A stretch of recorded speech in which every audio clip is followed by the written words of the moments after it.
My father was a combat Marine sergeant in World War II. He went on to become a Pentagon man until one day, in a crisis of conscience, asked to sign off on something he could not. He simply walked out of the Pentagon. Ever an idealist, wanting to do something good, he made his way across the Potomac to the Department of the Interior, where he joined the Bureau of Indian Affairs, which is why I was born on a Navajo reservation on the border of New Mexico and Arizona.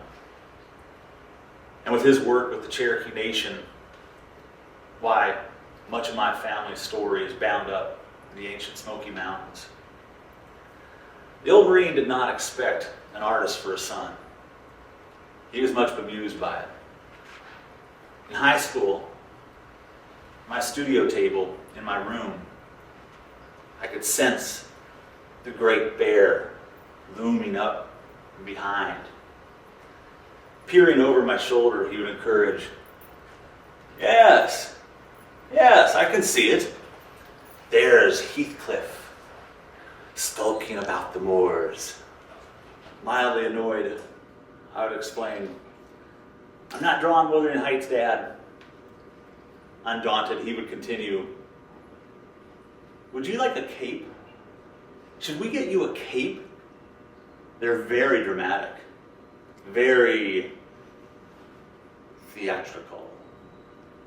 Why, do you know, I bet Lord Byron would be simply beside himself with envy if you attended the next poetry reading wearing a cape. You'd be very dashing." Exasperated, I would protest, "I'm trying to work, Dad." And he would retreat. Yes, of course. It's a cruel fate.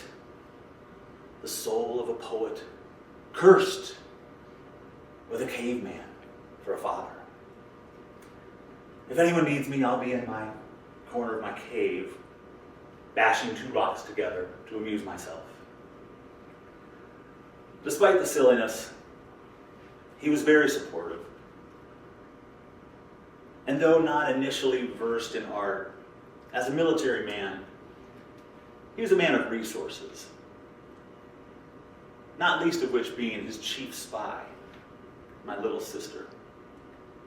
Growing up, when I was released into galleries and museums, he would secretly send her padding along after me, shadowing my steps.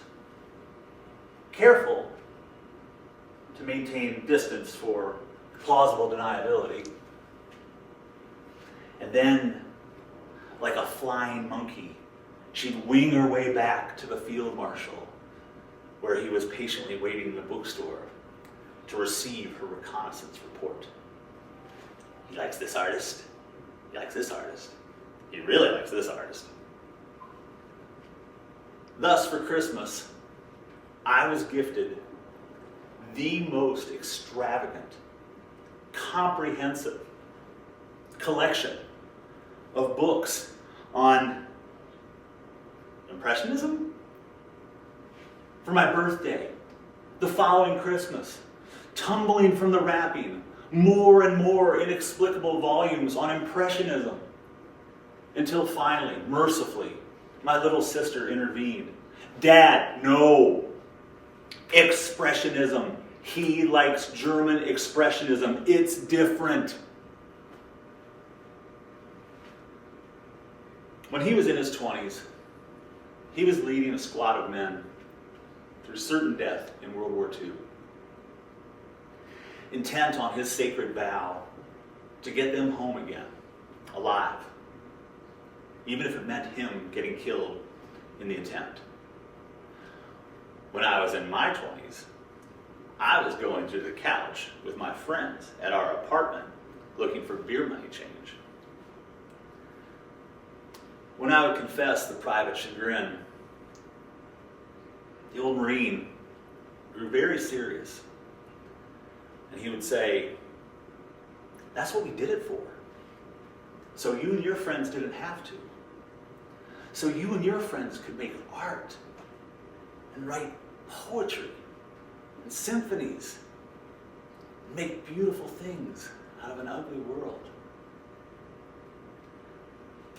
Coming back home from up here for Christmas, going out at night to the bar to visit with the self-same friends from my 20s, the Great Bear would be getting ready for bed. He was in his room, going over his books on history, or reading a passage from the Bible by the glow of his bedside lamp. And then unexpectedly, he would call out, "Dunky, always remember, there is right and there is wrong in this world. Nothing ever changes that." Uncertain what to do with the unexpected tutorial, I would half laugh.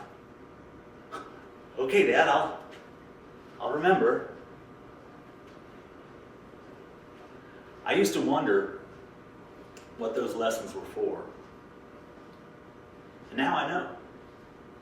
They're for right now, today, the days we're living through. And when I need to find my courage, I think of the old Marine and his bedrock convictions of right and wrong, and the courage and the responsibility of compassion and empathy, fair play, and justice.